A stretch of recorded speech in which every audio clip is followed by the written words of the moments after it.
Hello everyone. In the previous video, I had discussed about the helical structure of DNA. That is, the DNA is made up of two chains which run opposite in direction. That means they are anti-parallel to each other. And then also we had discussed about its other features, that one helix or one turn, the length is 34 angstrom, that is also equal to 3.4 nanometer, and the consecutive distance, or let us say here the distance between two adjacent base pair, is equal to 3.4 angstrom, which is also equal to 0.34 nanometer. And toward the end, the central dogma as it was proposed by Crick, that is Francis Crick, where what happens, the information passes from DNA to RNA and then from RNA to protein. Now let us see here how a DNA or how DNA helix is packed in the structure of a chromosome. Chromosomes are in structure, they are very short as compared to the DNA chain. But how this DNA chain is packaged, we have to understand that here. But before we proceed there, now let us try to understand here as to what will be the length of a double helix, DNA double helix in a diploid human cell. That is, with the help of the distance, if you remember, distance between two consecutive or adjacent base pair is equal to 0.34 nanometer.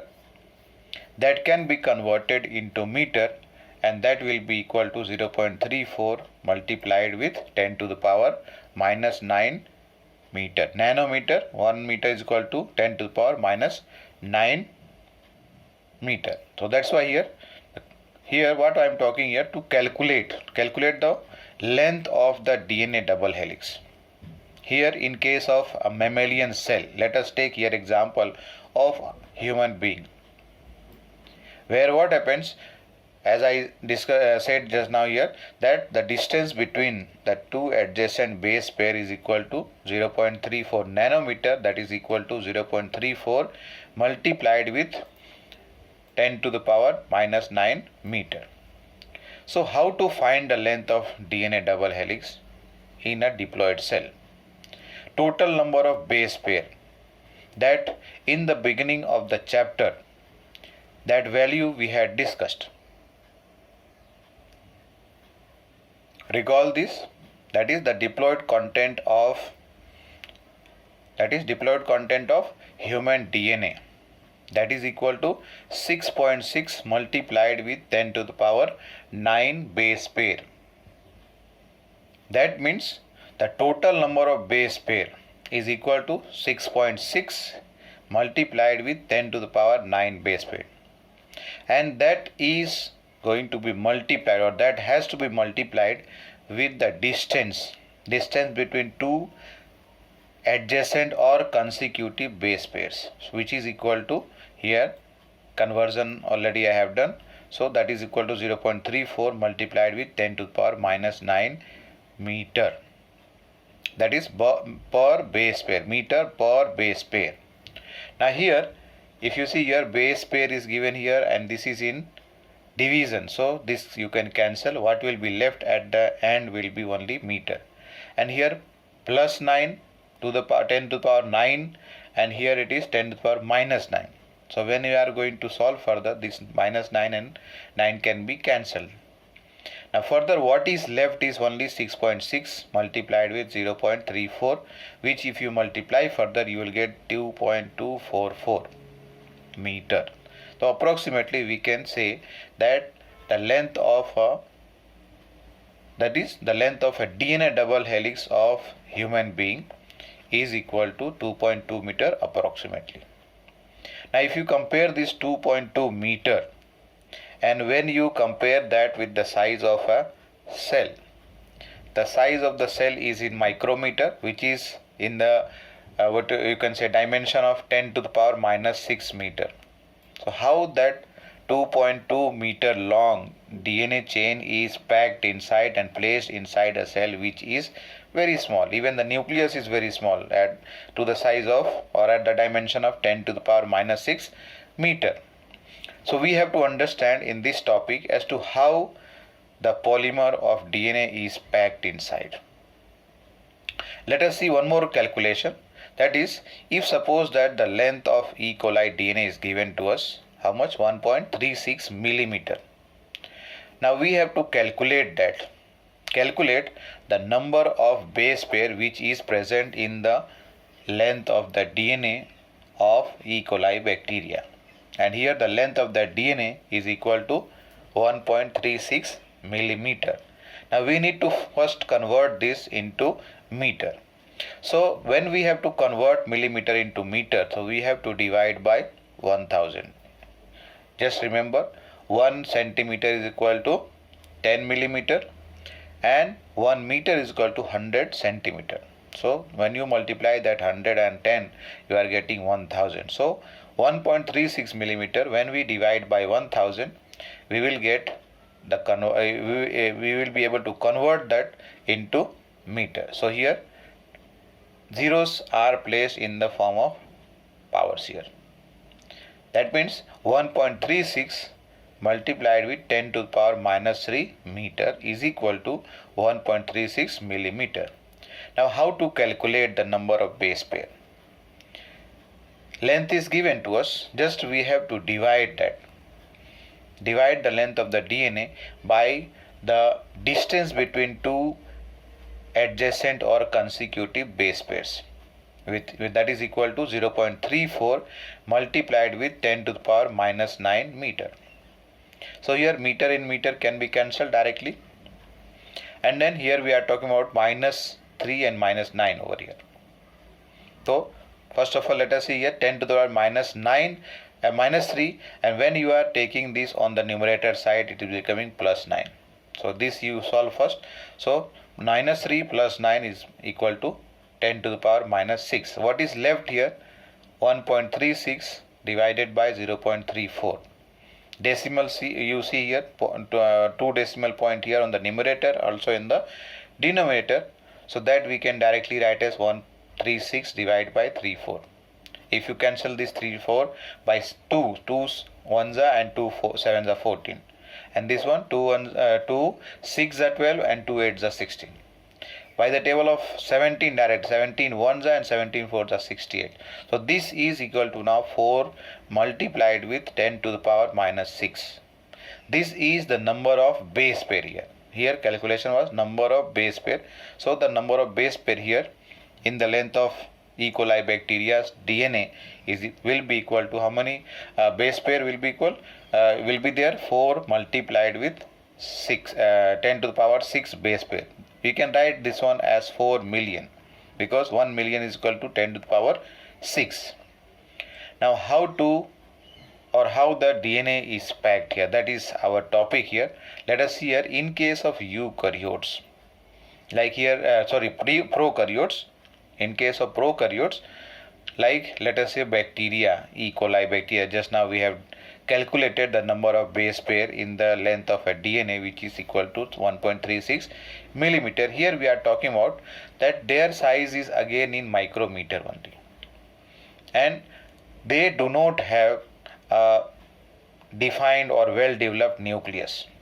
So what happens here, that their DNA is present scattered in the cytoplasm, you know that, and because of that, that is called as nucleoid.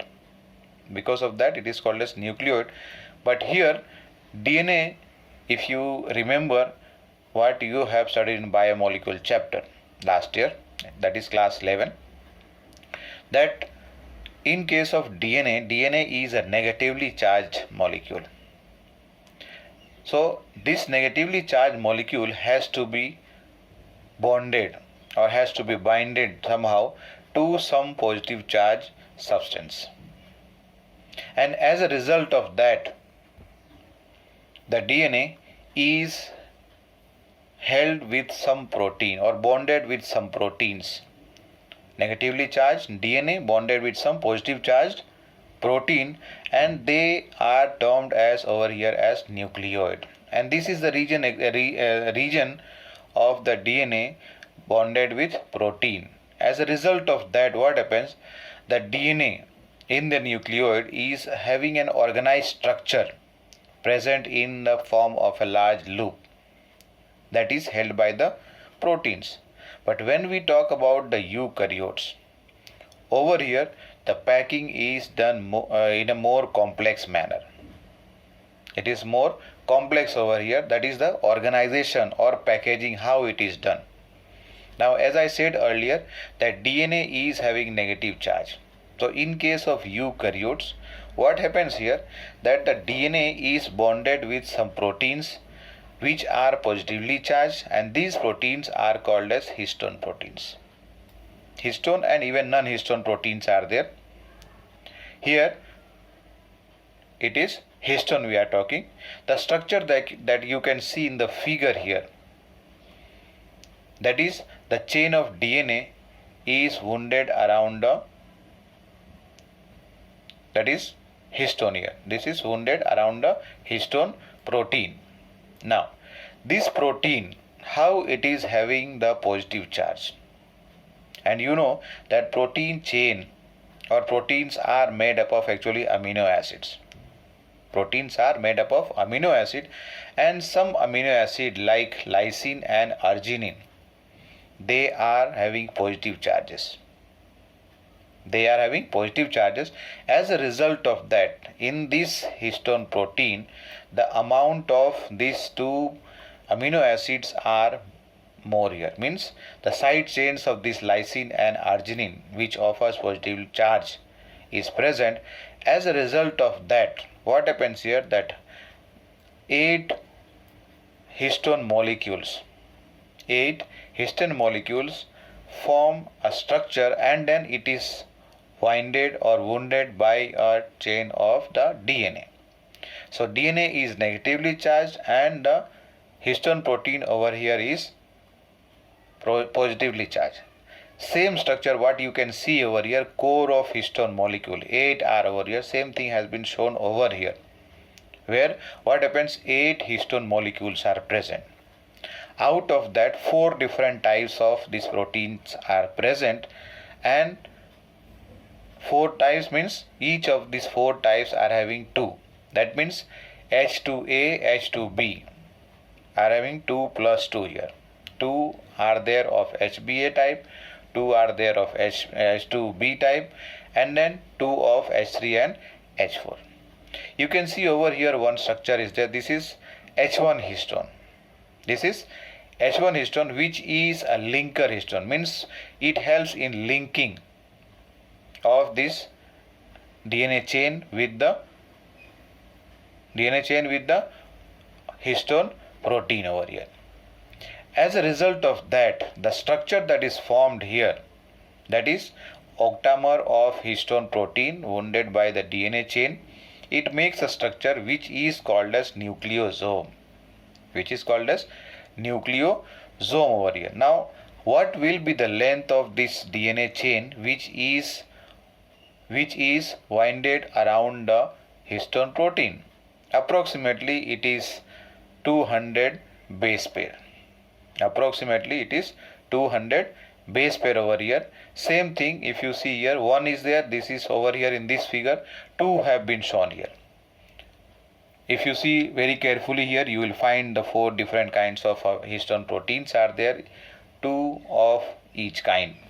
As a result of that, total 8 octamers are formed, and this is winded by the DNA chain. Now coming further, over here the structure that is formed, as I said, is called as nucleosome. So many structures are formed in this way by wrapping of what? Negatively charged DNA around the positively charged histone octamers, and that structure is said as, or is called as, nucleosome. A typical nucleosome contains what I said, 200 base pair of the DNA helix. means the chain, the length of the DNA which is used for the binding, for the winding around the histone octet or histone protein over here, is equal to somewhere you can say approximately 200 base pair of the DNA helix over here is used for wrapping around the histone protein here. Now these nucleosomes, so many are there. They are repeating, means they are present as a repetition of so many structures in the nucleus, and that forms the structure which is called as chromatin. Means what? The nucleosome, these are nucleosomes. So these kind of structures are formed over here, and so many are there. That means they are repeated so many times, and that makes a structure which is called as chromatin, which is a thread-like structure. And when stain is used in order to stain the DNA or otherwise the chromosome here, they become colored and then they are visible under the microscope. And that is why here what I am talking is the thread-like stain structure present inside the body, inside the nucleus, are called as chromatin. Now these chromatins will be looking almost like bead on a string. Bead on a string means the necklace. What happens if it is having a thread and then a bead is passed, a thread is passed through the beads, so it will look almost like a necklace. Now here what I am talking, what we have to understand is the nucleosome in the chromatin. They are seen like a beads which are present in the string, and these structures, when they are seen under the microscope, they are visible, means greater details are available. Now if you see the over here, this part here, the top part, this is the DNA chain what we have discussed in the earlier topic, that it is having the diameter of 2 nanometer. One helix is equal to 34 angstrom or 3.4 nanometer.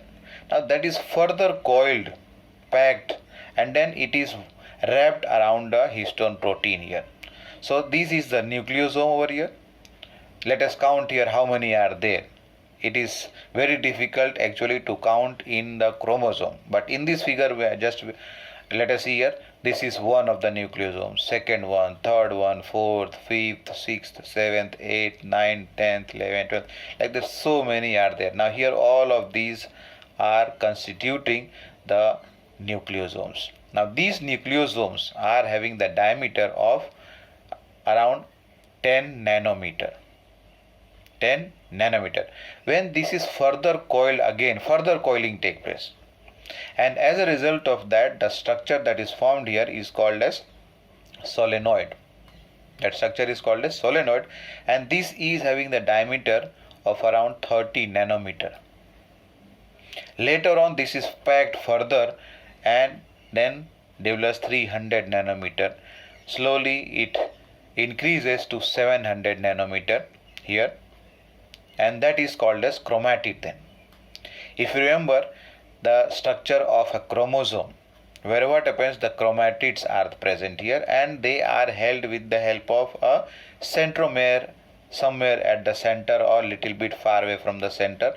Based on that, in class 11 you have studied about 4 different kinds of chromosome. Now here once again, slowly what is happening, 2 nanometer, 11 nanometer, 30 nanometer, later on to 300, then later on 500 over years. This is only a distance between this one we are talking, 250 nanometer, and later on slowly what happens, the 300 nanometer fibers, they are compressed and further folded to make it to 50 nanometer white fiber, which is now further, when we consider the width of the chromatid here, that is equal to 700 nanometer. And since 2 chromatids are present over here, if you see here at the end, what happens here, the one of them is 700, the other one is 700, so that is equal to 7 plus 7, 1400 nanometer. That is, you can say the the top and the bottom end of these two chromatids. So this is how it is folded. Now when we see the chromatin over here, chromatin I am talking. Chromatin is the structure here. Now over here what happens, there are two areas. There are two areas which are called as euchromatin and heterochromatin. Okay, before that one more thing, some proteins are there which are called as non-histone protein or otherwise non-histone chromosomal proteins. In short, it is also written as NHC. Now here when I discussed about the structure formed here, this is one nucleosome. In between now, when this is further coiled and packed here and then further moving towards 700 nanometer, how it is packed. So during that time what happens, further packaging requires some other proteins, and those proteins are referred over here as non-histone chromosomal proteins over here. And then when it is stained, when the DNA or chromosome is stained, let us say here DNA or otherwise chromosome is stained, what happens, that there are two regions visible. One region is darkly stained and one is little lightly stained. Means it is light. And why it is light or dark, we have to understand that. These two areas are called as euchromatin and second one is heterochromatin. In case of heterochromatin, these are actually the region of the chromatin which are loosely packed. Means the nucleosomes are little farther apart. The nucleosomes are little farther apart over here, like this one here. And these are actually said to be actively taking part in transcription, where the DNA information has to be copied or transferred into the RNA so that RNA can be used or RNA can help in the process of protein synthesis. So here when conversion of DNA into RNA takes place, that process is called as transcription. So here the loosely packed chromatin is called as euchromatin, and this is the structure where what happens, it is able to carry out the process of transcription more actively. The second region is called as heterochromatin. Now these are the regions which is more densely packed. Since they are densely packed, that is the nucleosomes are very near to each other, and so they take up the stain and become more dark. So they are visible more dark and transcriptionally they are inactive. Means they do not take part in the process of transcription and further production of the RNA and later on the protein synthesis. Now here a last question here in this topic is, theoretically how many such beads do you imagine are present in a mammalian cell? If we consider our own, that is the diploid content of the human DNA, then how many beads can be or how many nucleosomes will be present here? Let us see this, how calculation can be done here. The number of beads or nucleosome that is present in the mammalian cell here, and here the value that I have taken here is of human being. That is the total number, that is equal to over here number of beads is equal to total number of base pair divided by number of base pair in one nucleosome. Number of base pair in a nucleosome over here. So number of base pair total is 6.6 multiplied with 10 to the power 9, and number of base pair in one nucleosome is 200 base pair. So if we divide this 6.6 multiplied with 10 to the power 9 by this 200, what we are going to get here? Just you can see here, this is converted into power form, so that's why 2 into 10 to the power 2. So this 2 can go on the numerator side, it will become now 7. Now this is 10 to the power 7 over here, and this is 3.3 divided by 6.6 was there divided by 2. So you can cancel this, you are going to get 3.3 beads over here. 3.3 bits, but here 10 to the power 7 is missed out here. So that means here the value, actual value should come 3.3 multiplied with 10 to the power 7 bits. So the final value over here should be 3.3 multiplied with 10 to the power 7. That 10 to the power 7 is missed out from here. Please note that. So that was the topic of how packaging is done. The next topic I am going to include in the next video. Thank you.